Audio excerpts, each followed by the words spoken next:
Halloween, a day celebrated around the world when people dress up in costumes, collect candy from neighbors, and have parties. But do you ever take time to think about the origins of Halloween? Most people don't think twice about participating in it, saying, "It's all in fun," or "It's not evil to me." But is this so-called Hallow evening really so innocent? Are there ties to paganism and Satanism?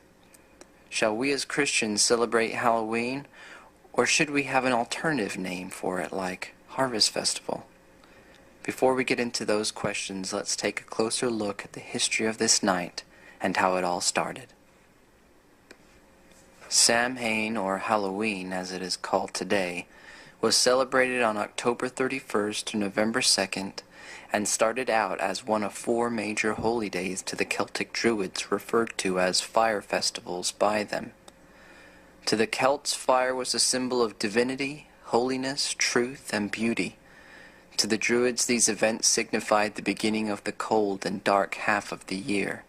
Their belief was on this night the veil between the living and the dead was dropped, and dead souls were wandering the earth, creating havoc and causing mischief. To appease them, the Celts dressed up like the dead souls, so they wouldn't cause them any harm.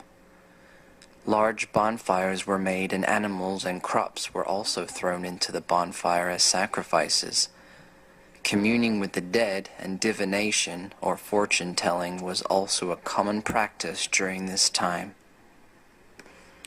Later on, Catholicism came in and changed the name of this pagan 3-day holiday to Halloween, or All Hallows Eve, All Saints' Day, and All Souls' Day. As Catholicism did with many other pagan traditions like Valentine's Day from Lupercalia, Easter from Eostre, and Christmas from Yule, they kept the symbols and pagan elements, and the purpose of this festival remained the same too, but just repackaged with Roman Catholic elements and names. So we see from the history alone, this isn't some innocent celebration involving children getting candy.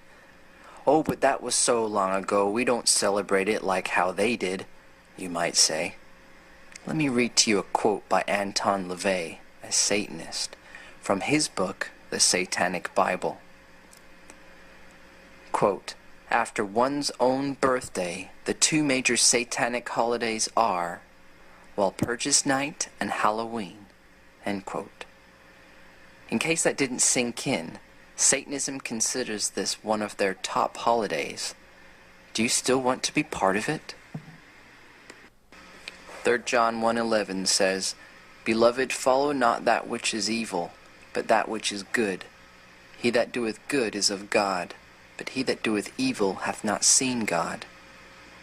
2 Corinthians 6:14, "Be ye not unequally yoked together with unbelievers. For what fellowship hath righteousness with unrighteousness? And what communion hath light with darkness?"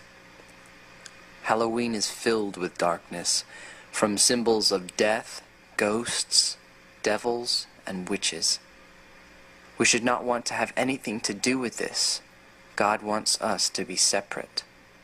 2 Corinthians 6:17, "Wherefore come out from among them, and be ye separate, saith the Lord, and touch not the unclean thing, and I will receive you." The Lord has warned us not to play around with these occultic ways. Deuteronomy 18:9-14, "When thou art come into the land which the Lord thy God giveth thee, thou shalt not learn to do after the abominations of those nations.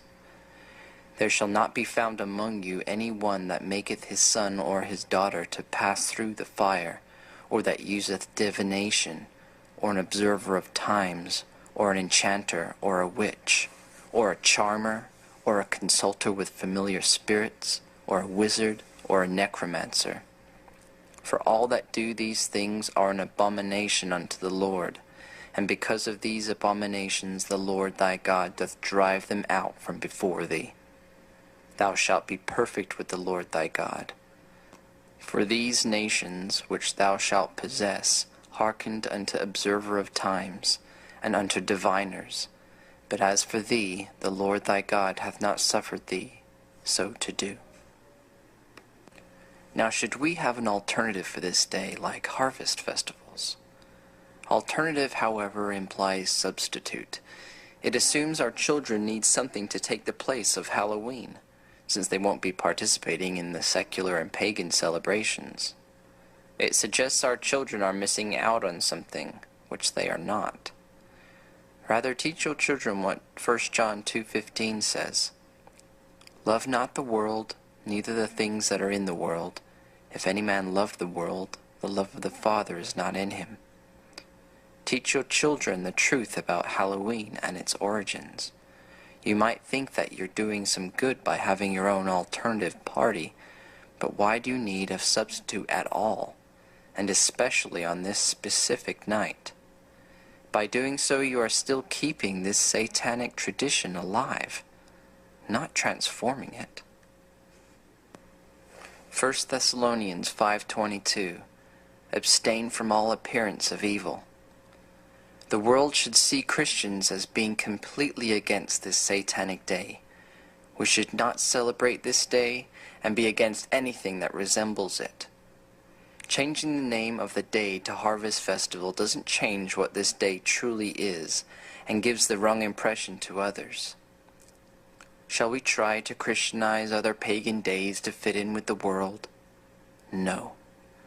We should cast them away as it is written in Romans 13:12. The night is far spent, the day is at hand. Let us therefore cast off the works of darkness, and let us put on the armor of light. Remember, we are in a war. Will you fight, or shall we just make up alternatives to the world's wickedness?